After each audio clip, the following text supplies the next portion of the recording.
I was upset with the legislature this spring when they chose to do things in terms of balancing the budget, like borrowing money from our children's school districts, our independent school districts.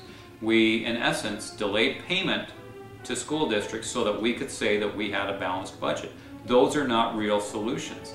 We need legislators, we need state senators who are willing to say, you know what, we have to keep spending in line with the revenue that we have coming in.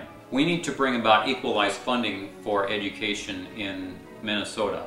Right now, there's a base, the state gives a base payment to individual school districts of $5,200 per student per school year. The problem with this formula is there are a lot of add-ons, and school districts like Minneapolis and the school district of St. Paul are getting over $12,000 per student for their school districts, when most school districts in District 16 are barely getting $8,000 per student for the school year.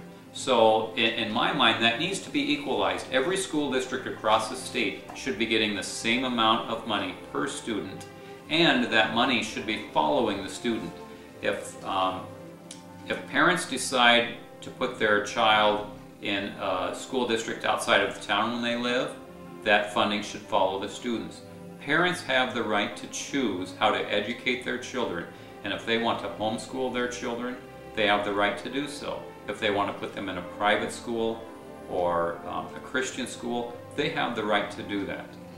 I don't like the federal government telling our local school districts how they have to hire and who they hire.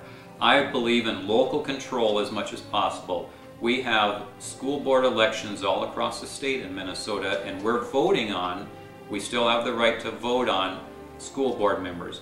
We're entrusting those people with how to run our local school districts. They should have the right to decide how they want to go about hiring their teachers and what curriculum they're going to use in their school districts. And if, as parents, we're not happy with that, then we have the right to vote in new school board members. We have the right to put our child in another form of educational system if we aren't happy with that. But we don't need Washington telling us how to run our school districts.